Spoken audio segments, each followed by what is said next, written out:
Hi, and welcome to Let's Talk Bitcoin, a show for anyone interested in cryptocurrencies and the future of money.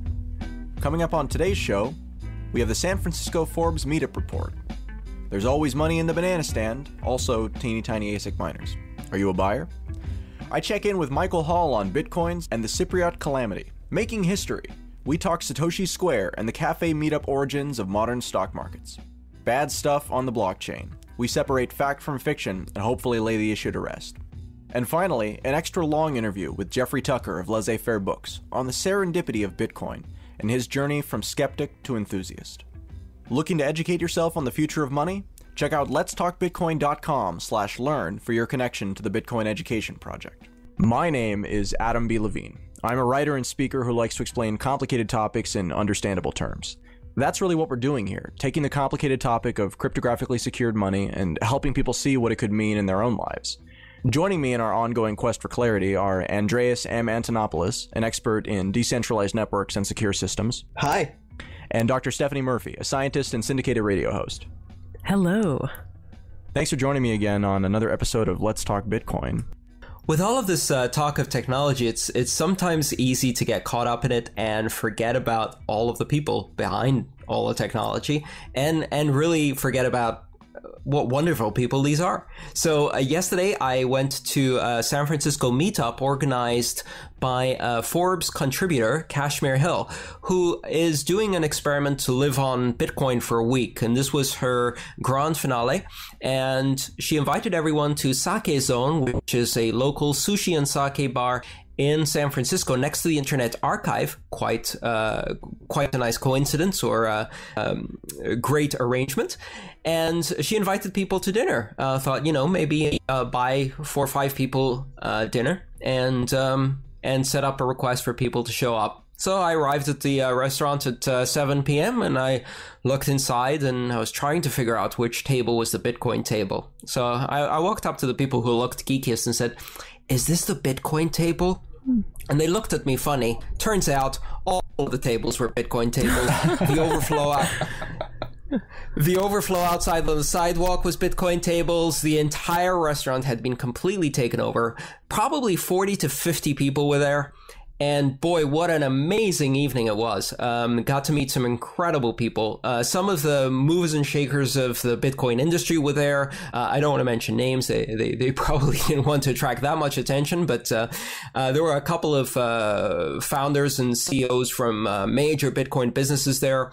There were lots and lots of users, interesting people, developers, new business owners, all kinds of people, as well as, of course, a whole bunch of journalists, press, media people. And it was a fantastic evening.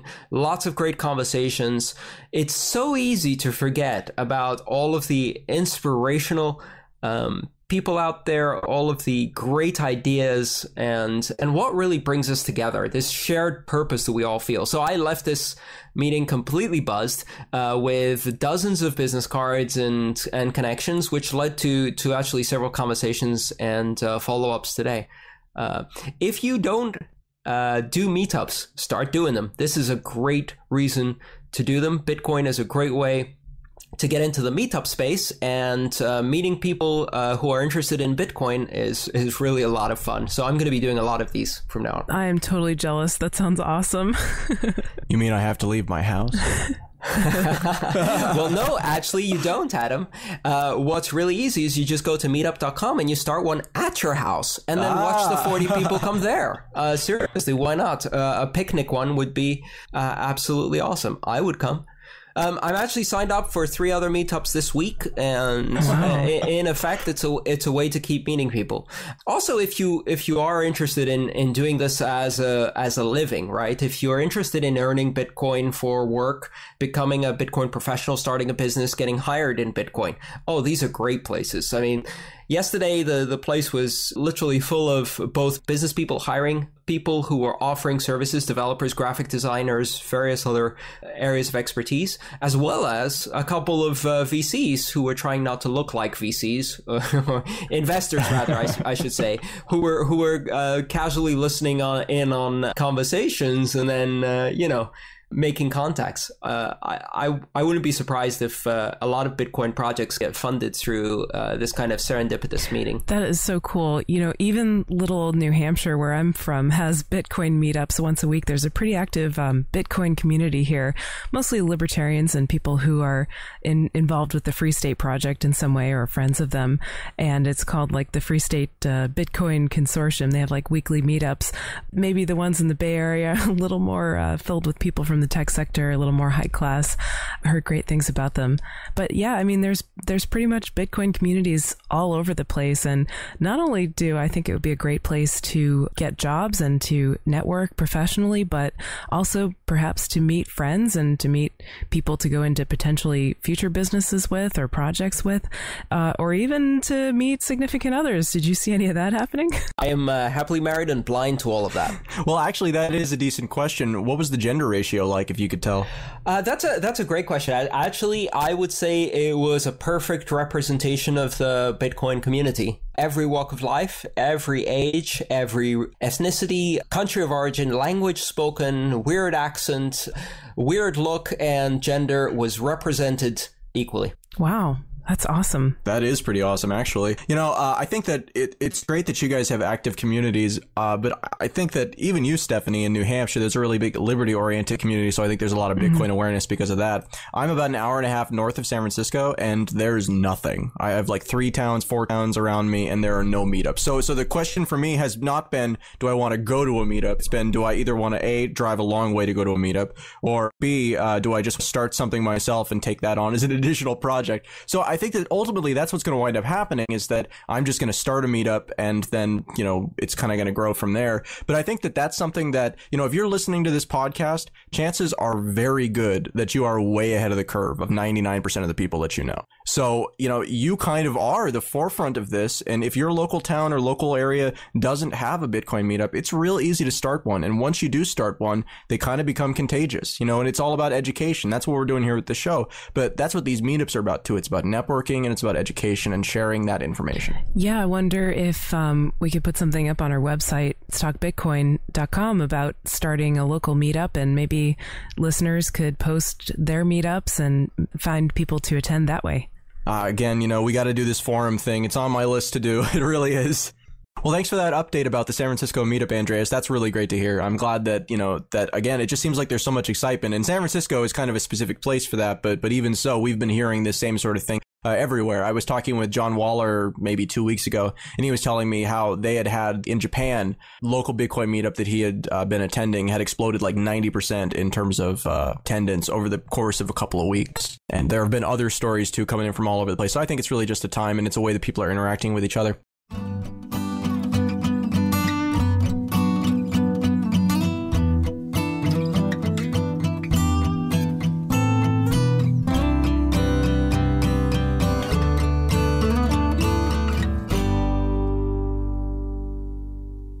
I'm just looking at this thread here from the Bitcoin Talk forum, and it's called, you know, the headline is Announcement Block Eruptor USB.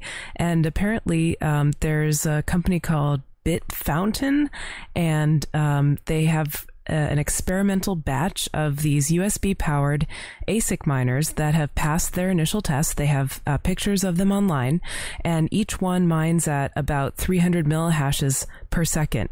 Now, that's not as much as the other ASICs that, for instance, like Butterfly Labs is talking about, or this Jupiter thing that we talked about, which may be just as figmentary as, you know, going to Jupiter itself, that supposedly mines at 250 gigahashes per second. So that'd be like 1,000 times faster than this little USB thing. But, you know, you can plug it into a USB. It's entirely powered by the USB port.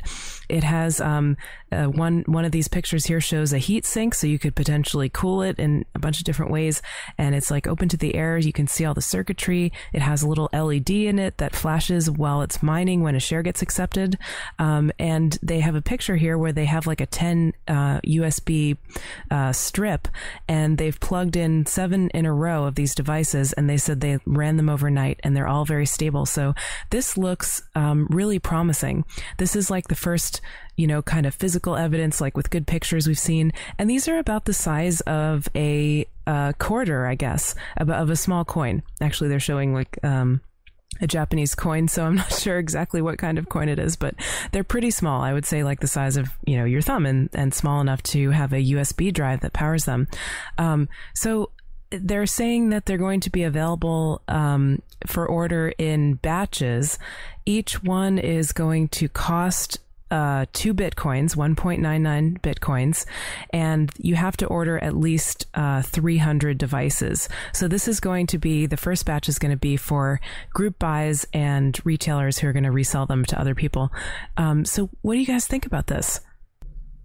I think it's a great idea, really exciting, and it's a great opportunity to get into it and experiment a bit. It looks like people are really, really excited about this on the Bitcoin Talk thread.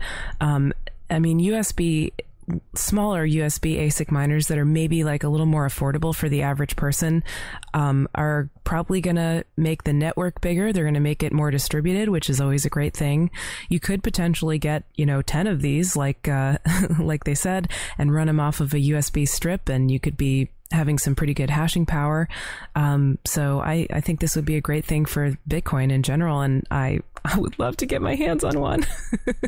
Make that too, please, Stephanie. I'd like one too. So there are two angles that I think I have a little bit of differences with you on. I agree with you that this is good for Bitcoin, but from the perspective of someone who might actually want to buy one, I don't really know. Because again, what you're doing is you're trading, I think they cost 1 Bitcoin or 1.3 Bitcoin each, you said? No, they actually cost 2 Bitcoins each.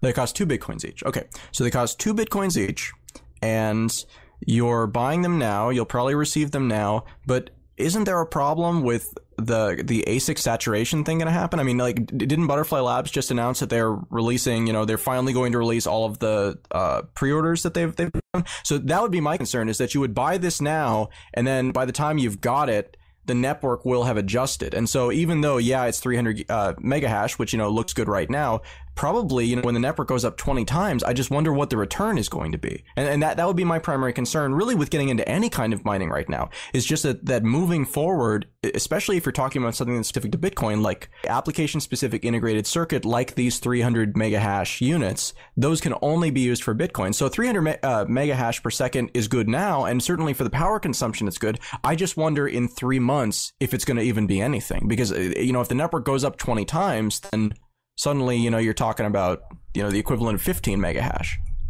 Yeah, absolutely. There are lots of people saying this on the Bitcoin forums. And I mean, they actually have been saying this about every single mining technology that comes out. There'll be at least one, naysayer that says, oh, it's not going to be profitable with this technology in a couple of months, so don't waste your time anyway. And even though people have been saying that for a long time, there have been some unforeseen things, like the delay of ASICs being introduced into the market.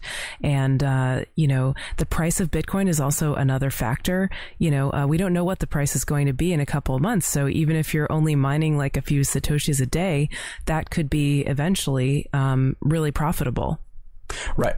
And I think that that's the wild card there. But, again, it's just anytime we start talking about these technologies, I think it's really important that people keep in mind that what they mean now does not necessarily translate to what they're going to mean in the future. You know what I mean? At the same time, if for whatever reason all of the other technologies out there start to fail, then, this could become even more valuable. I just think that the case is more likely that it's going to be less valuable. But you're right. It is all relative based on the price of Bitcoin, because, earning 0.01 Bitcoin when it's worth $100 is not so great, but earning 0.01 Bitcoin when it's worth $10,000 is obviously a slightly different value equation. Right. Maybe that's time to go to mbits, like we talked about before. Yeah. It's not 0.1 Bitcoin, it's 100 mbits. Yeah, the other factor is that these are going to be shipping, I think, from China. So who knows what could happen, shipping delays, manufacturing delays, customs delays. There's all different kinds of factors. When it comes to taking an idea and getting a prototype built and then getting that mass produced and then getting those actually shipped. So all kinds of things could happen, and there's still a lot of risk involved in this, but I can see why people are excited, and I can also see why some people are really skeptical.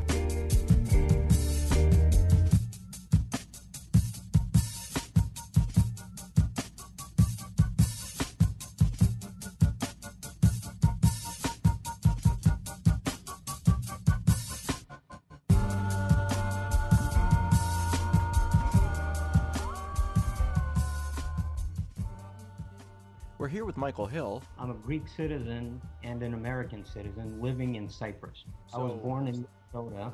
My mother is Greek. I moved to Athens initially. 5 years ago, I moved to Cyprus. So with everything that's happened in Cyprus over the last couple of months, is that something that affected you and people you knew directly? Yes, absolutely. I mean, I consider Cyprus to be, my permanent place of residence. So obviously, yeah, it affected me and pretty much everyone I know.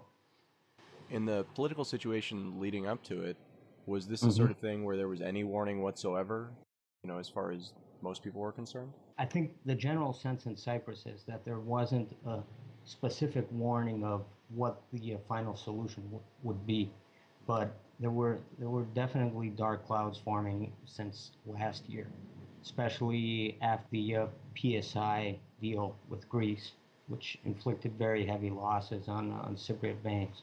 Well, in Cyprus, they call it the pre-memorandum. Memorandum being, the agreements that each individual country makes with the Eurogroup to implement certain reforms and policies. The previous government of Dimitris Christofias signed a pre-memorandum last summer to implement certain reforms. Apparently, one of those reforms was restructuring the two major banks of the nation. The previous government didn't take any specific action. They basically just washed their hands on the whole matter and left it up to the new government that was elected in February to deal with the whole crisis. And basically the bomb kind of exploded in the hands of the new president. After 2 weeks after he was elected, he was basically ambushed at the Eurogroup conference. So what you're saying is that the old government had made this agreement with the Eurozone prior to leaving, and then when the new government came in, there really wasn't too much they could do about it. Pretty much, yes. And now politically, the situation in Cyprus is these two parties are trying to shift blame on each other. And the citizens really don't know who to trust anymore. So for people who have been under a rock, can you give us a rundown of what's been going on in Cyprus? The decision of March 15 was to shut down and liquidate the nation's second largest bank, Popular Bank, Laiki Bank, as it is called in Greek, and for it to be split into a good bank and a bad bank. The bad bank would take all the uninsured deposits and outstanding loans that weren't being honored or up to date, so to speak. That bank would be liquidated, which means they would go after assets that are tied to the loans, such as property or other assets. And the good bank, which would be constituted of good loans and investments that are still in the black, it was essentially bought out by the nation's largest bank, the Bank of Cyprus. So the current situation right now is you have the Bank of Cyprus, which has basically confiscated all of the uninsured deposits, which is deposits above 100,000 euros. They're negotiating the amount of the haircut that will be imposed on the deposits. A couple of days ago, there was a decision that this amount will be pretty close to 90%. So basically, anything above 100,000 will be taken away from people and businesses and investors. We originally started talking because you were posting on Reddit about wanting to go back to Cyprus and essentially educate people about Bitcoin. Can you tell us about your plan? What I'm experiencing as a citizen right now, what I'm seeing is that there is a severe cash shortage in the economy. People simply do not have cash to make transactions. And those that do have cash are holding on to it and only buying the bare essentials.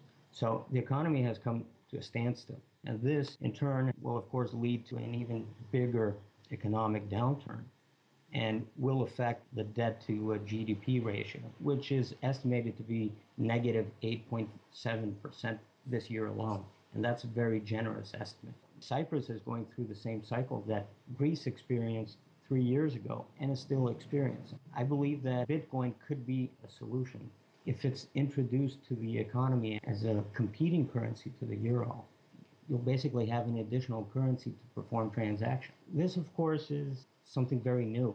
I'm no expert on this. I just want to organize a Bitcoin forum to get other people who understand economics better than me, who understand Bitcoin better than me, and discuss possible solutions to this crisis.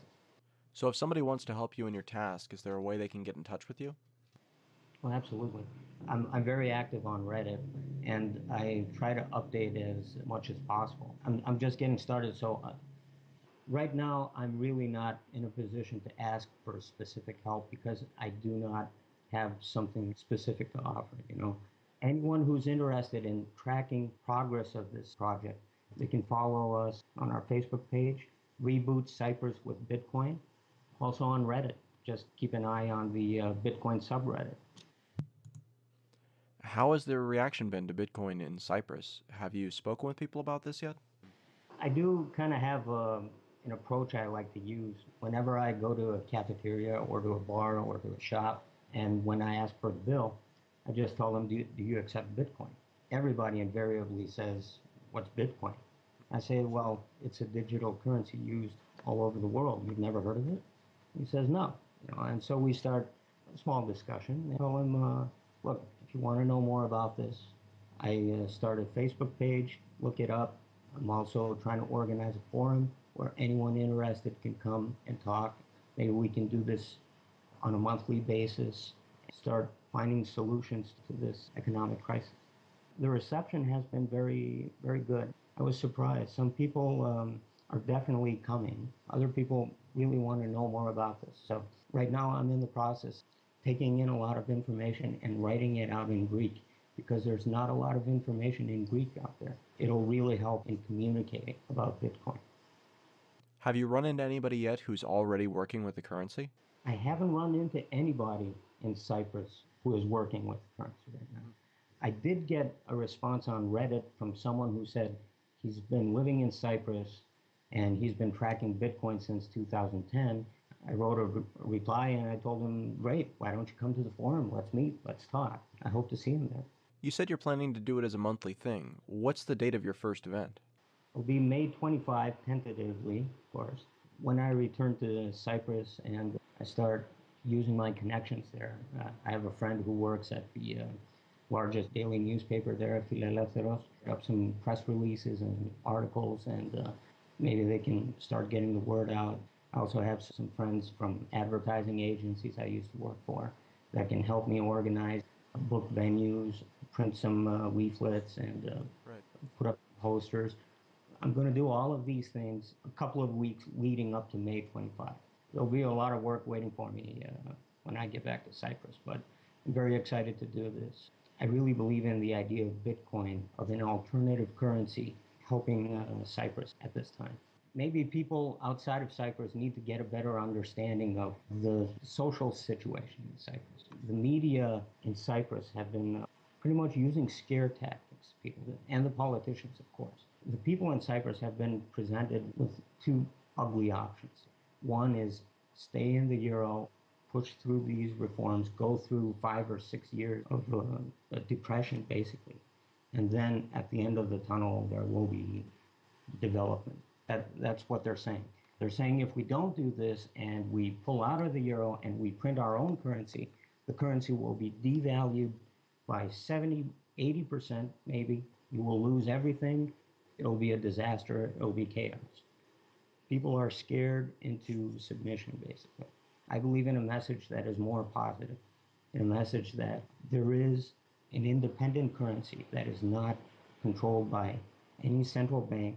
It doesn't require the use of commercial banks. All it requires is your faith in using it. All it requires is individual initiative.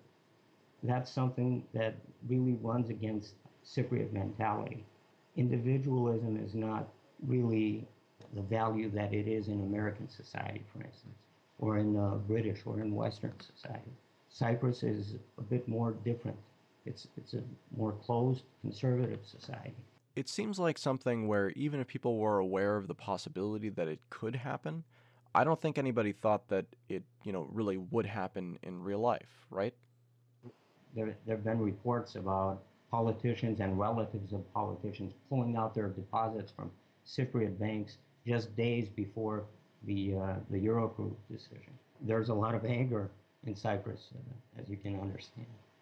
I think it's a similar situation elsewhere in the world, where you start talking about these concepts, but people don't really have the context to appreciate or understand it.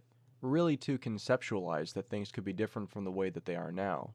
But here we have an example of exactly that happening, a really drastic change happening with very little notice. Yeah, and in a sense, Cyprus is in a unique position to really test the limits of Bitcoin, to see where it can go.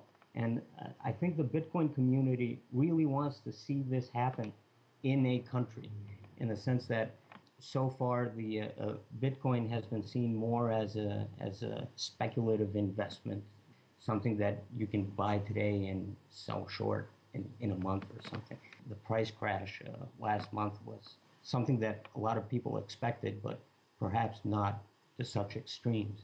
So Bitcoin has volatility issues. It has some regulatory issues. I believe that these will smooth out if a country like Cyprus actually begins using it as a currency. It is in the interest of the international Bitcoin community to see Cyprus successfully start using Bitcoin. And of course, it would be in the interest of Cyprus itself. So let's play this out. Everything works, everything goes to plan. We're a year in from now, and you've had several of these symposiums or meetings. What does it look like? Well, I envision kind of like an economy of competing currency. The choice of which currency to use at any given transaction is up to the individual. In this scenario, any price volatility in Bitcoin or even in euro would mitigate any loss to the individual if he or she would have an amount in both currencies. So essentially not putting all your eggs in one basket. You're hedging your exposure to your given currency, even though it's your local currency. Yeah, as opposed to the system we have now where we have basically a monopoly in currency. We have a euro monopoly in each country. This concept of each country must have an official currency, pretty much a 20th century concept. The world has moved on. The world has become more globalized, more interconnected at an individual level. The concept of nation state no longer can satisfy the individual's needs. Perhaps we're moving into a future where we'll have only digital currency in the distant future. I mean, I think it's already started. I think we're already moving into that direction. The first country to begin accepting this new reality that's forming will be in a very good position in the long run. I can still see a role for the euro in the sense that we can still pay taxes in euros, still pay for government services in euros, start paying off national debt in euros. Bitcoin can mostly serve as a currency for everyday transactions, for smaller transactions, and for international transactions, obviously, because Cyprus has basically been cut off. It's been isolated. In a sense, Cyprus doesn't belong in the Eurozone. They use the euro, but they don't belong in the Eurozone because there's no free movement of capital. So, like I said, Cyprus is in a very unique position to start using Bitcoin and digital currencies in general. I'm not a shill for Bitcoin. I mean, Litecoin, Terracoin, whatever coin. Maybe we create a Cyprus coin. I'm just saying that the concept of digital currency, of a currency that is not printed by a central bank that belongs to the global financial system, is the way to go. Michael Hill, Bitcoin Cyprus Project. Appreciate your time. Thank you, Adam, and hope we can talk again.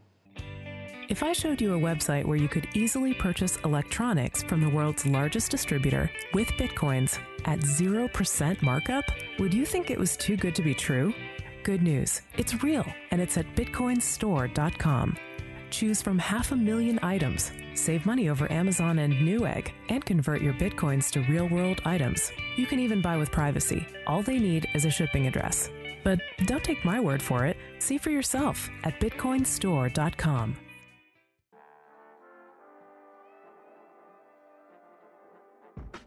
Let's Talk Bitcoin is funded by your donations, with a per-episode support goal of 1 Bitcoin per show. Episode 5 so far has received a total of 0.64666 Bitcoins, so far from a total of 12 donors. Thank you very much. Please remember that even if the amount you would donate is small, with Bitcoin and a growing audience, it adds up fast. If you're new to Bitcoin and would like to learn how it works in more detail, please visit letstalkbitcoin.com/learn to be directed to the Bitcoin Education Project, which I highly recommend. If you're wondering what the hosts look like, want to correspond directly, or would like to learn more about the team behind Let's Talk Bitcoin, check out the Meet the Team section of the site. Hosts have individual tip jars on their pages, so if you'd like to make sure you're rewarding the right individual, that's your destination. Let's Talk Bitcoin is also seeking sponsors whose Bitcoin-related products or services would be useful to our listeners. Please contact Adam at letstalkbitcoin.com to start the conversation. And of course, our show would be nothing without an audience. Please share Let's Talk Bitcoin with anyone you think would or should be interested in the future of money. Let's Talk Bitcoin is released under an open source license which allows for the non-commercial clipping, remixing, and posting in any format or to any site you want, so long as you include a link to our site, letstalkbitcoin.com. We're also actively recruiting both on and off-air talent for this and other shows to come. Once again, if you're interested, please contact me at adam@letstalkbitcoin.com. A couple weeks ago, I was in New York City for an event called Anarchy in the NYC. And while I was there, I went out to dinner with a group of people. And one of the people there was the person who runs the New York City Bitcoin meetup. And he gave me a business card. And then a couple weeks later, I'd connected with him on Facebook and he shared this article with me. There is a Bitcoin meetup going on in Union Square in New York City. And it's an actual literal marketplace for buying and selling Bitcoins. And I think it could be potentially later on for selling actual things like objects, physical objects for Bitcoin. But this first meetup, there was just Bitcoins and legacy currency changing hands. And it was actually very successful. The New York Times has a piece about this meetup, and it's called a push for a Bitcoin buttonwood. So they're saying just feet from the park statue of George Washington in Union Square, a crowd of young men gathered on Monday afternoon to buy and sell the digital cryptocurrency. They were brought together by an online posting from this guy, Josh Rossi, Bitcoin aficionado who works in technology at the World Trade Financial Group. And then they go on and talk a little bit about Bitcoins, and they describe some of the transactions that went on. The first one was somebody bought $20 worth of Bitcoin at the rate of $120 per Bitcoin. Once the first transaction went through, that was followed by many other transactions. So I think this is really exciting. They're basically taking local Bitcoins to the next level. And once they get some traction and start meeting regularly, people are going to know that they're there. And this is where you can go to get Bitcoins. And people may be hearing this and thinking like, oh, this is some, sketchy, meet some dude in the park and hand him some cash and you get some Bitcoins, you might get mugged.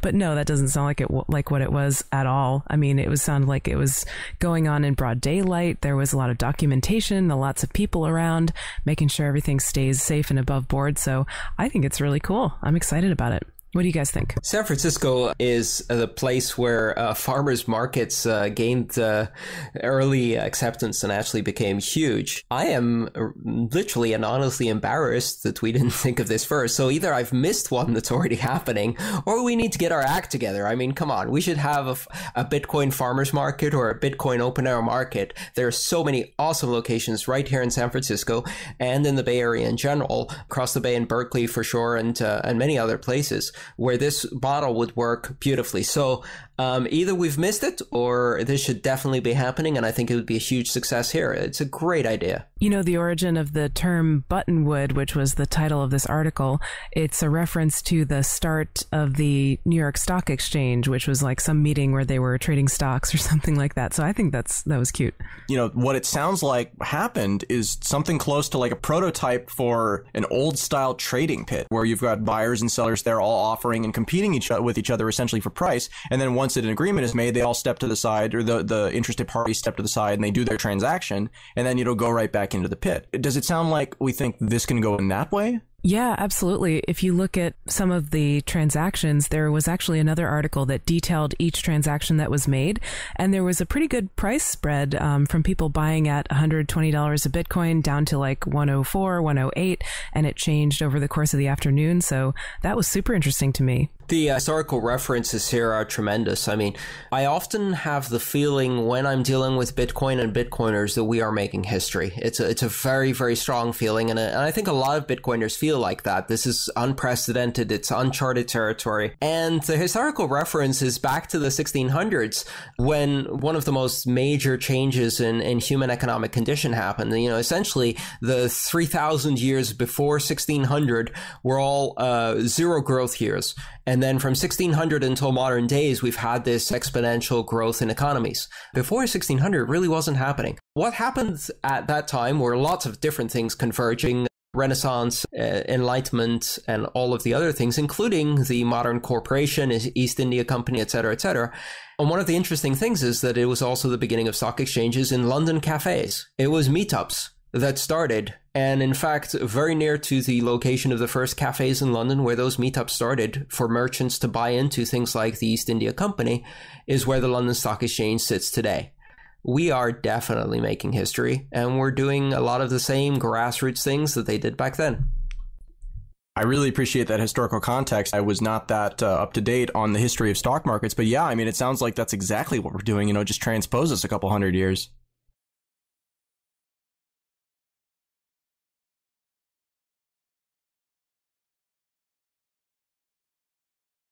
There's been a story going around about kiddie porn in the blockchain, and I think this is another one of those stories where the headline sounds a lot different than the actual facts are, and I thought it was important that we address this kind of as quickly as possible. The original way I came across it was actually from a writer named John Robb, who usually I have a lot of respect. He runs a blog called Global Gorillas, and he's a very forward-thinking writer, essentially, about new security issues and things like that. He describes it like this. Bitcoin is currently being used as a publishing system due to a design flaw. That flaw threatens the viability of Bitcoin as a currency. How so? Some folks have exploited that feature/flaw to publish WikiLeaks cables and pedophile porn links in Bitcoin's blockchain. Of course, that's a problem. It may attract some aggressive behavior from governments well before it reaches maturation.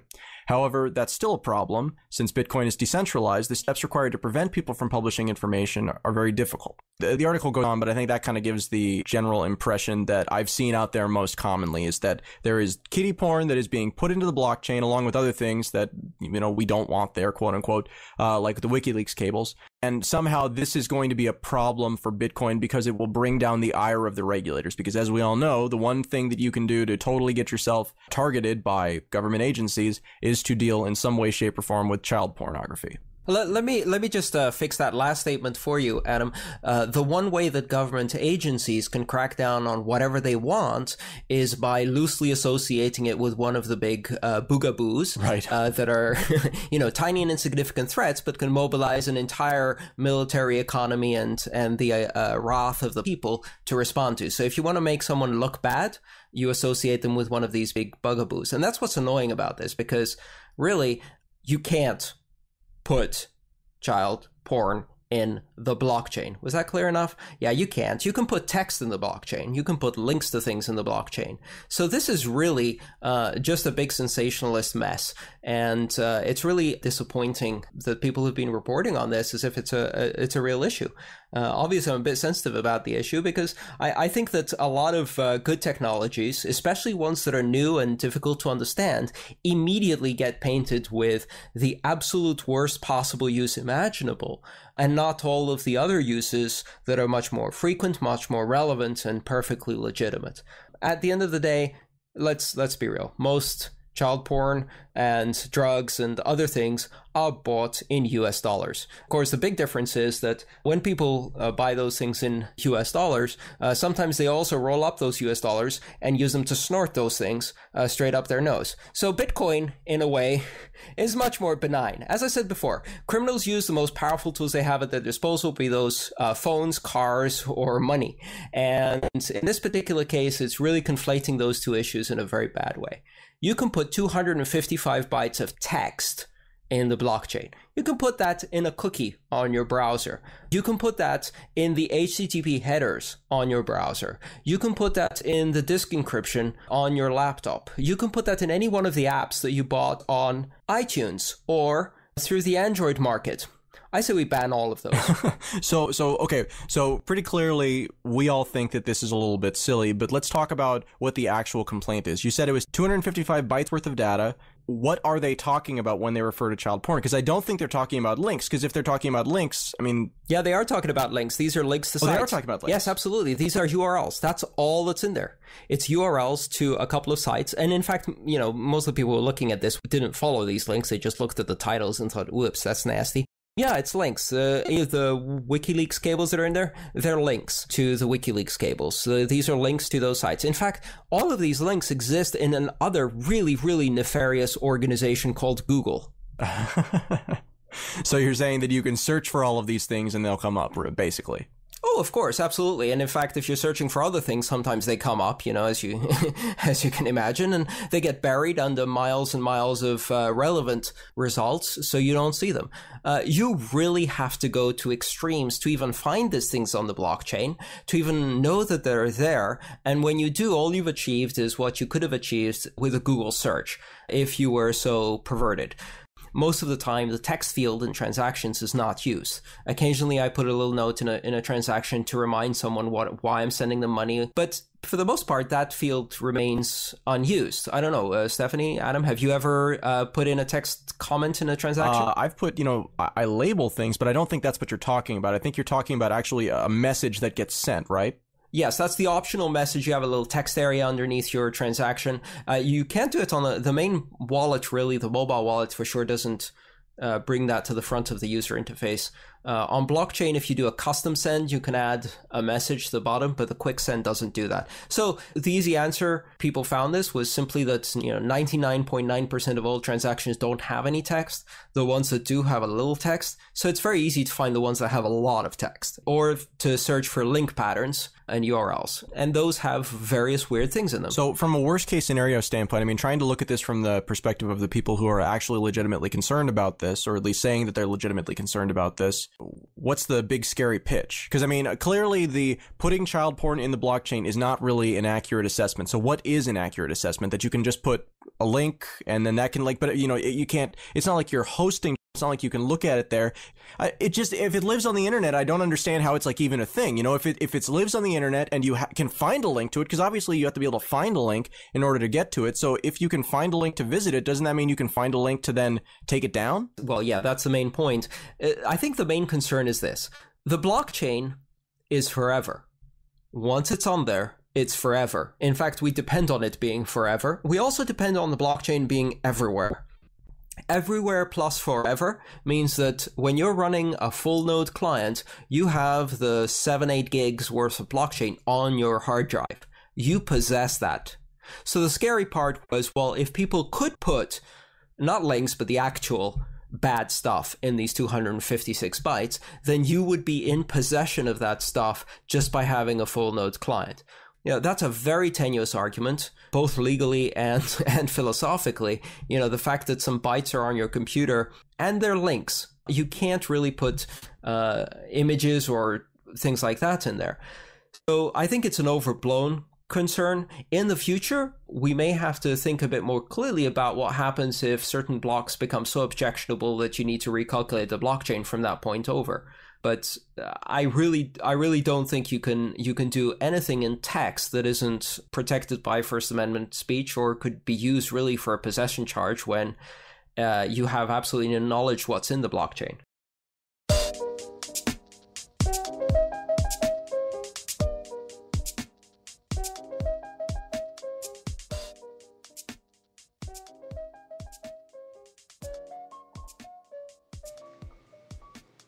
Today I'm honored to be joined by Jeffrey Tucker. He's the executive editor of Laissez-Faire Books and a scholar of new economics.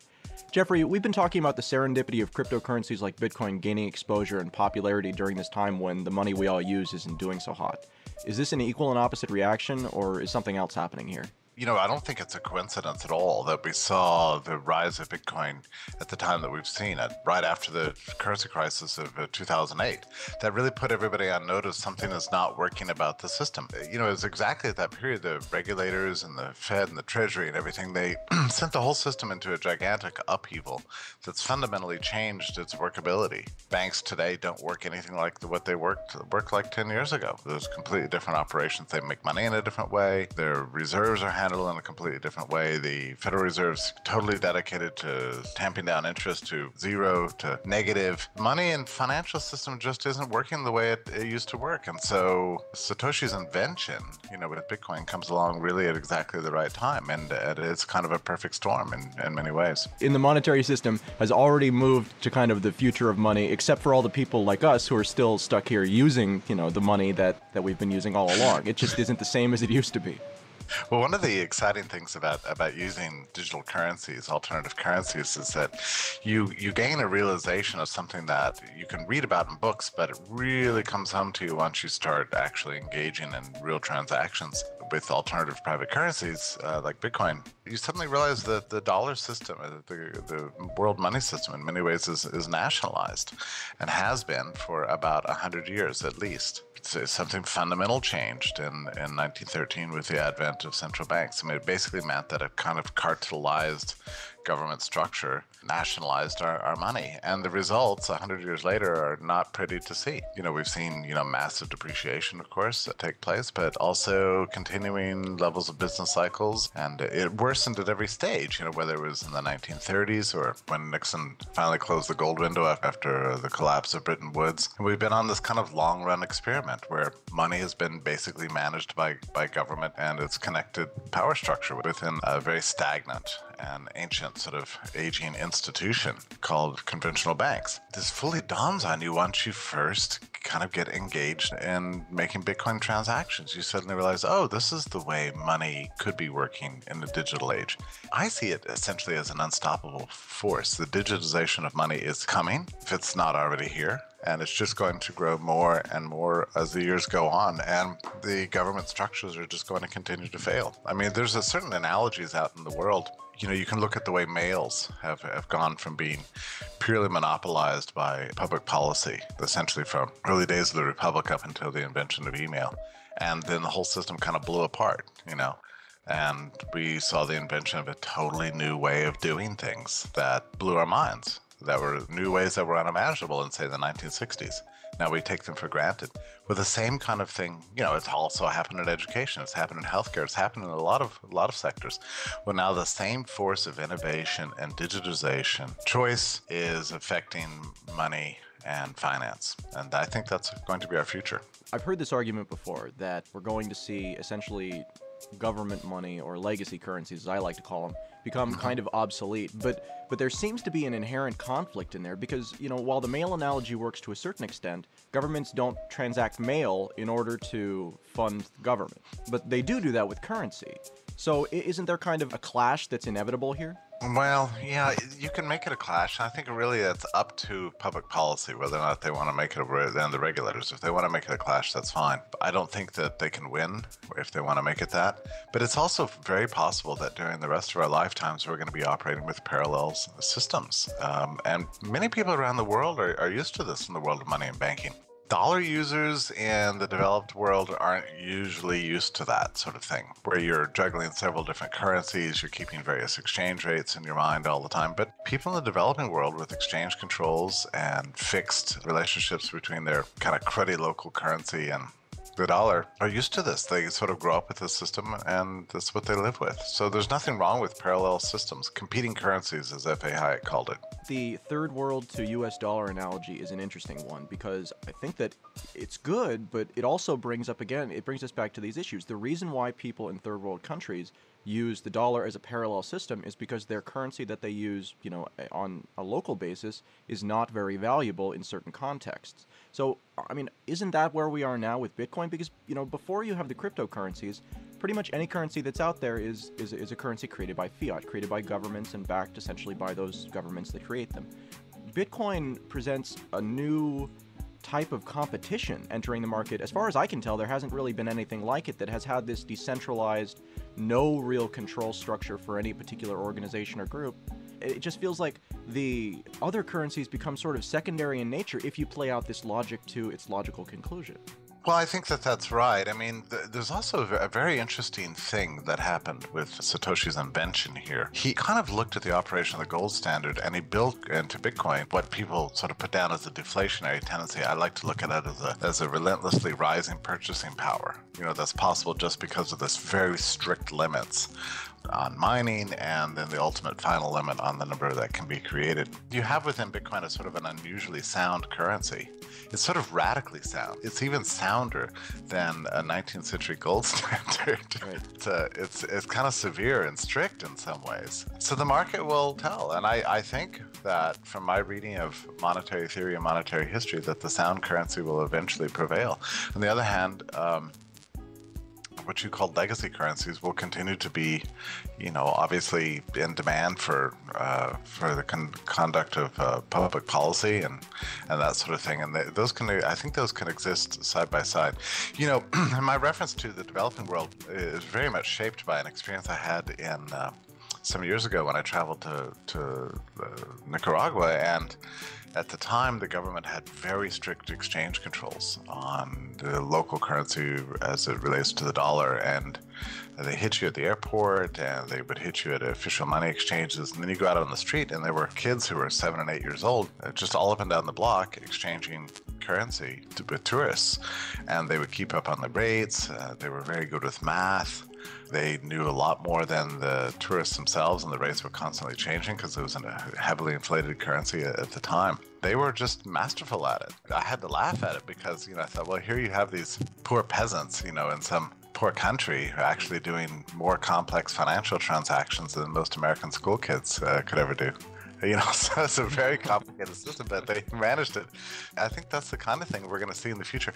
I'm sure you have been through this too, but you know, if you go through an entire day or two where you're using Bitcoins for your financial transactions, for retail purchases and things, you do begin to experience a kind of mental shift taking place, even with your own mind. You begin to price things in terms of Bitcoins. I mean, you can see the sort of emergent psychology of what it's like to use this new currency. That was very exciting for me. It's a mind-opening experience. I think that in the future, we're going to all kind of get used to this more and more. On this show, we've had the luxury of being able to kind of operate in an entirely Bitcoin ecosystem where our listeners donate and our advertisers pay in Bitcoin, and then we're able to use those Bitcoins kind of to pay our contractors. I actually just handed off a business card, a creation project for 0.2 Bitcoins to someone who I have no idea where they are. It doesn't really matter where they are. It just matters the quality of their work. It's a really, really interesting process, and it lets us work with new people very quickly as opposed to having to go through, you know, some sort of payment processing system.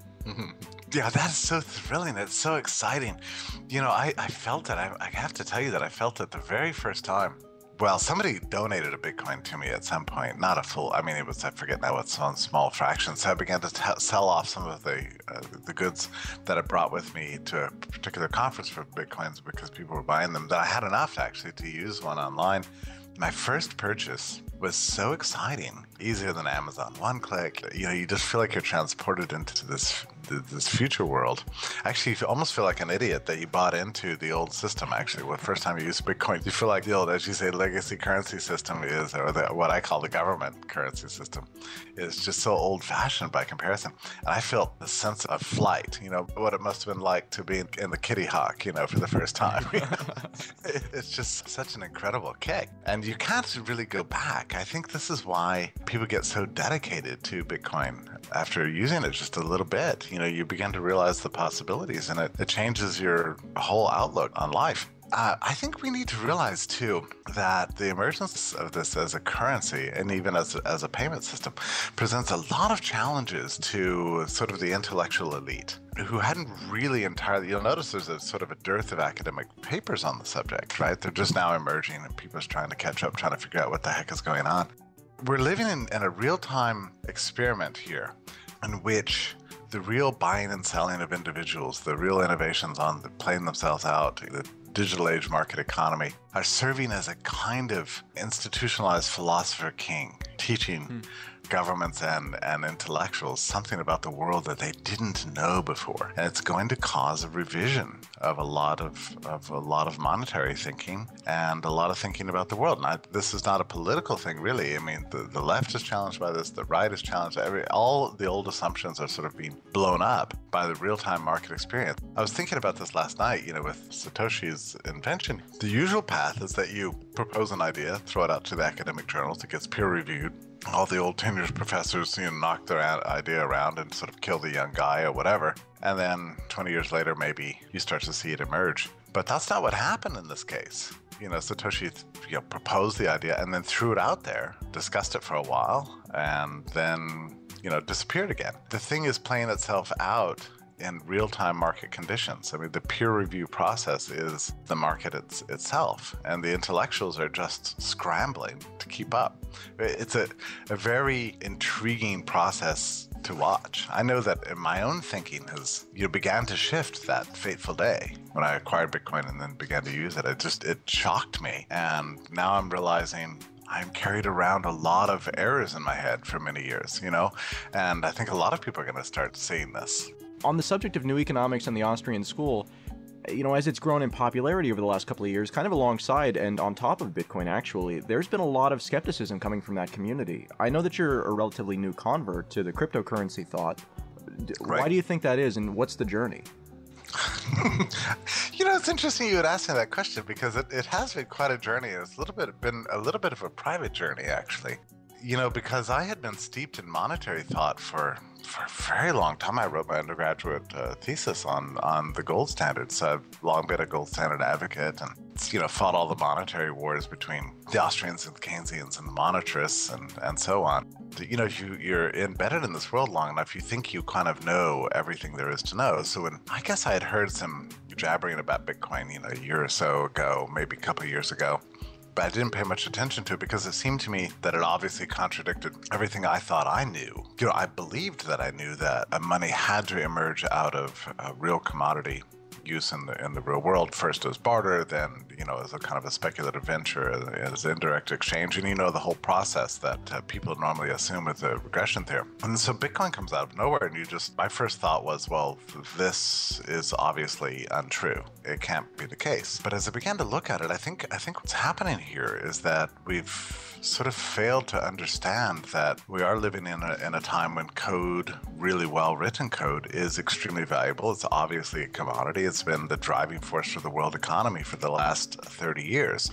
So it's not necessarily a contradiction to the Austrian version to see cryptography used to create a currency that has all the properties of definition of a currency in every single respect that emerges essentially out of a kind of a commodified code.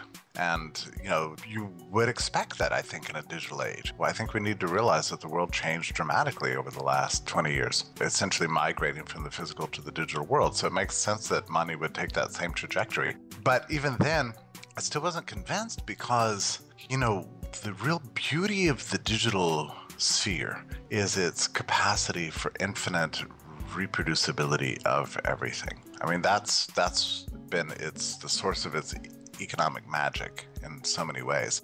Well, in the money world, you don't want infinite reproducibility. You want strict scarcity, and you want strict title ownership. You don't want commons, and you don't want, all those sort of infinite features of digital media pertaining to money. I think it was from reading a Wired magazine article or something, I began to realize that Satoshi understood the same thing and built into the structure of the protocol the strict assignment of title and owner, sort of tricked digital media into replicating perfectly and even improving on the best monetary system you could ever hope to develop in the physical world. And I was so dazzled by the brilliance of the innovation that it just knocked me off my chair. I mean, I just couldn't believe what I was seeing. And that's when it clicked suddenly for me, and I began to realize its viability and its compatibility with what I knew before, although I had to adapt my own thinking. I always urge people who are skeptical of Bitcoin just to look a little more in depth at it, not just read the, whatever press story that happens to appear in the Wall Street Journal, but to look at the more detailed work on it and examine the code, where it came from, the thinking that was behind it, the operation of the system. And the more you look at it, the more you realize, oh my goodness, okay, I'm beginning to understand how this works and why this works. I have it in my head that if a nation were to issue their currency backed by Bitcoin reserves, a nation like Cyprus or like Greece or someplace where they're having a lot of trouble with not only stability, but also with corruption in the government and graft specifically, if they were to leave the euro, issue a currency backed by Bitcoin reserves kept in one or many transparent wallets, it could kind of operate like a modern gold standard, yet not be subject to the games that can be played when the reserves are kept locked in a vault hidden from sight. Am I missing something here? That's very interesting. You're sort of touching into some of my own intellectual trajectory here in thinking about the relationship between Bitcoin and the gold standard. One of its advantages is precisely that it doesn't have to be locked away, that it can be held by users. The corruption of the current monetary system really begins half a millennium ago when bankers first, persuaded users to let them keep their gold for safekeeping, and then began to develop loan markets based on a kind of fractional system. Within Bitcoin, that's essentially impossible. You can have loan markets, but there's a very strict ownership to everything. And plus, there's no need for the warehousing function traditionally understood, because obviously Bitcoins are not heavy and you can carry them around, and the individual can keep them in cold storage. So you don't have that potential for corruption there. So in so many ways, it's an improvement. I'm intrigued by the possibility that Bitcoin might have a strange effect that none of us understand. I think we have to prepare ourselves for surprises. You and I could talk for 48 hours about the subject and brainstorm and still miss the thing that will ultimately happen here. But I do think it's interesting to imagine the possibility that Bitcoin will end up improving government systems of money, just in the same way that all competition improves every good and every service. So that central banks might be discouraged from egregious haircuts like they attempted in Cyprus in the future.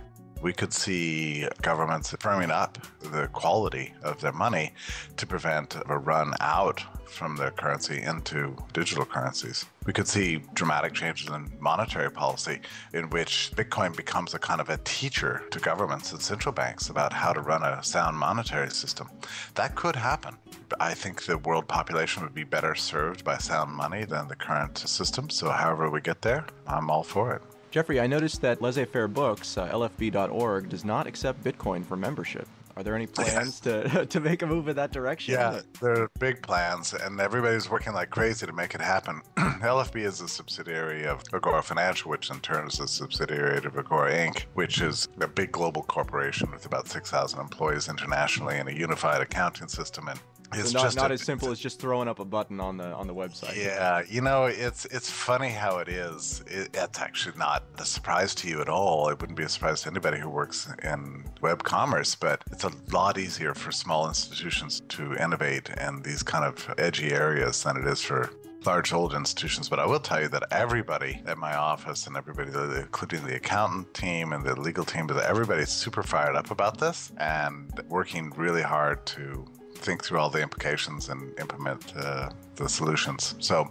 that makes me happy. As long as we're making progress, that's good. But anybody else, thanks to so many of the innovations really over the last 6 months, it's so easy for small companies and blogs and anybody to accept Bitcoin, and everybody should just immediately do that. I don't know why anybody would be waiting at all. How long have you actually been interested in Bitcoin? Because you said that you were aware of it before, but when did that shift happen? Yeah, well, that's a fascinating thing because, when I was the editor of Mises.org, I used to get these Bitcoin submissions and think, oh my goodness, and I've always loved code geeks, and the code world. I wrote a ton of articles about it and really adore this sector of life. The thing about being an editor of a publication, the publication can only be as smart and good as its editors, really, because editors don't want to run anything they don't fully understand. So all throughout 2011, really, I guess I moved to Laissez-Faire in November of 2011, but all throughout that year, I was getting lots of submissions of articles on the topic. But I just couldn't wrap my brain around them. I didn't know how to evaluate their judgment, on the matter. So it became very frustrating for me as an editor because I just couldn't really, I was learning as I was reviewing the articles. Do you see what I mean? It's very difficult for an editor to make those kind of judgments. Mises.org itself never said a word about the subject during that entire year that I moved to laissez-faire. That was on my list of things to kind of discover. Finally, it happened to me when I went up to New Hampshire for a conference that several merchants, Bitcoin associated merchants, sort of surrounded me and dragged me to lunch, and made me an owner. Just right there on the spot. And that's what changed everything. But it's one thing to think about a subject abstractly, but once you possess it, and Adam, I think you know what I mean here. There's something funny about Bitcoin in particular, that it does have the psychology of a physical thing. You do have the experience of having acquired something real when you get it. I mean, it's true that it's all digital and all the rest of it, but you do get swept up in this sense of ownership when you first get your first Bitcoin. So that was the beginning of the process, and that was only, I think now, maybe 2 months ago. So yeah, so I threw myself into it big time, because when I was the administrator and editor of Mises.org, all my professional experience is that you need to follow the innovators. You need to see what they're doing, because that's the future. And the people that put down the innovations, that sort of sociological, cultural impulse to disparage the edgy new thing, is almost always wrong. Eventually, yesterday's crazy radical idea becomes today's conventions that everybody just assumes are normal. And I've lived through this cycle again and again. I mean, I saw it with email. The first time somebody tried to persuade me to get email, I was like, why would I even need that? I've got a modem and a phone attached to my wall here. Right. I could just hook up with somebody directly. I couldn't see the need for it. Well, I was wrong. And then the same thing on the World Wide Web, when I first looked at it, I thought, well, this is just a whole series of billboards. I mean, no different from driving down the highway. So what's the advantage of driving down this highway? That was my first thought. Well, I was wrong. So, I began to learn over time that there's a kind of unfolding process to new technology. At first, it's edgy, it's buggy. It doesn't seem particularly useful. It doesn't seem like you really need it. So you have these early adopters that go into it and try to improve it and make it more accessible and make it more useful. By the time it becomes mainstream, everybody just kind of accepts it as a normal thing, and they forget that it was controversial. I remember when Amazon first began, people were putting it down. Well, this is ridiculous. This is a stupid idea. This is not a business model. This will never go anywhere. David Broder for the Washington Post wrote a column, I remember, that just put down Amazon and said, well, this is not a stock I would ever have anything to do with. This is a disaster because this company thinks that it can buy and sell products using the internet. Well, what makes it think it can do this better than anybody else? Anybody can do this. So it has no particular advantage. But he's putting it down. And then the bust of 1999, seemed to confirm all the skeptics and their attitudes and their sort of Luddite attitudes. But of course, over the following 10 years, retail web commerce shaped the world. We're seeing the whole world just completely revolutionized, fundamentally massive global upheavals as a result of technology, and all the skeptics have been proven wrong. And I think that the same thing is happening on Bitcoin. I've just seen this process play itself out too many times to not take this subject extremely seriously. I think it's going to surprise us and amaze us how the world is going to change in the future, thanks to this fundamental, radical innovation that goes to the heart of the economic life of people and nations. One of the reasons that people are getting into it is because the price has gone up quite a bit. Now, you said that you got involved about 2 months ago. So, some people, the price is important, some people not so much. Where do you sit on the issue? Yeah. Well, it's funny. Newbies are always focused on the price, right? And then once you get a little more sophisticated, you realize that what matters is the functionality more than anything else. It's not a commodity that you just want to treat as a speculative investment. Its purpose is to emerge as a real means of payment. It's an emergent money, not just a speculative venture. But yes, I lived through the soaring up to 266 and then back down again right at the sort of dawn of my enthusiasm for the thing. So for me to watch this was extremely intriguing, and it caused me to go back in history and see how those played themselves out in real time. And I looked at the railroad industry as a good example of this. Railroads were subject to wild speculative frenzies at the time because they were entered into real market conditions. And people had, at the time, I'm talking about in the 70s, had a hard time distinguishing between railroads as a technology and seeing what that technology would do for civilization. Sort of unrelenting upheavals that would come about from the stock prices of particular railroad companies. It's hard to separate those two things. Right. And there's always a crowd of people out there going, well, the railroad stock I bought, at $30 is now $3, so clearly there's no future to railroads.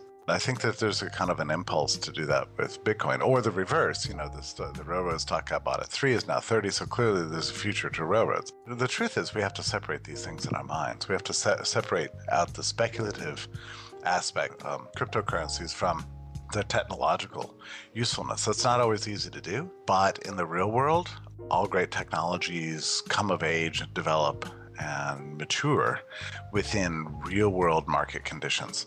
So the wise people will understand the difference, and the superficial people will just follow prices up and down. So I'm doing my best to detach myself a little bit from its exchange rate, because I realize that's something of a distraction from the larger issue.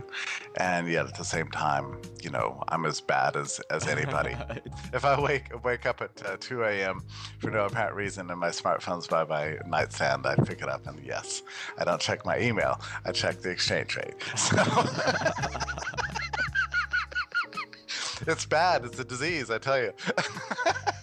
Well, it took me about 6 months. After about 6 months, I was able to. I never check the price anymore. It's really great, and it's been very freeing to me because it means that I can. I think that the railroad analogy is a really good one there, because you're totally right. Railroads changed the world not because of their stock price, but because of what they offered and what they could do.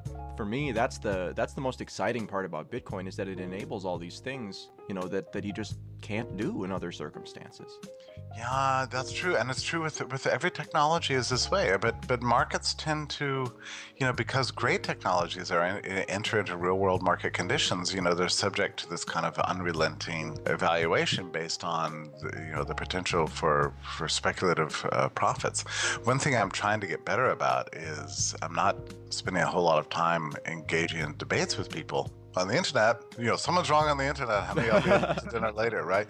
With people who just focus solely on the exchange rate and its potential for profits. I think early investors of Bitcoin are going to do very well in the future. What happens between now and that future, we just don't really know. We're kind of in a funny situation in the sense that I'm sure you've looked at the data too. We've seen massive increases in just public interest in Bitcoin ever since the price run up, right? So that, in a way, that price run up did a lot of good in terms of... It's a beacon. Yeah, no. Yeah. But at the same time, it's kind of harmful because it distracts people from, the core issue. Bitcoin's funny because I think all of us have wishes for what we want to happen with it. Like, about a month ago, I had this kind of wish in my mind that it would stabilize around $100 and stay there for the next quarter. The best thing about Bitcoin is that none of us controls it, that it really is a emergent order that's an organic product of the social order itself, with all the great combinations of division of labor, merchants, intellectuals, code slingers, everybody cooperating together in this vast global system that's so progressive and so innovative and exciting. And it's a beautiful thing that none of us none of our wishes come true in a way. I could wish for a certain exchange rate. I could wish it to stay that way for a certain amount of time, but I'm totally prepared to see Bitcoin take its own path. I see myself less as a prognosticator or prophet of the thing. I enjoy thinking of myself as a student more than anything else. And there's a lot that all of us can learn just from watching and investigating and examining closely the emergence of this technology. We have to remember just how fortunate we are as a generation to be watching all this take place in real time. This hasn't happened to any other people in the history of humanity, to watch something like this happen. We're all this is a great, if you believe in this sort of thing, it's a blessing, really, and it's a teachable moment. We're going to learn a lot about the way the world works and can work in the future just by watching the emergence of Bitcoin and seeing the developing sophistication of the merchants and its price and its trajectories and the response from the regulators. I mean, Bitcoin is a kind of sociological microcosm of how reality, sort of unfolds before our eyes. And we're seeing it, and it's all happening so fast and happening in so many magical and beautiful ways. It's just a great time to be alive. I consider it a beautiful present in my own life to be able to have this presented to me at my feet, and I can unwrap it and watch it and play with it. It's a beautiful thing. Jeffrey Tucker, Laissez-Faire Books, LFB.org. Thank you for your time. Thank you, Adam.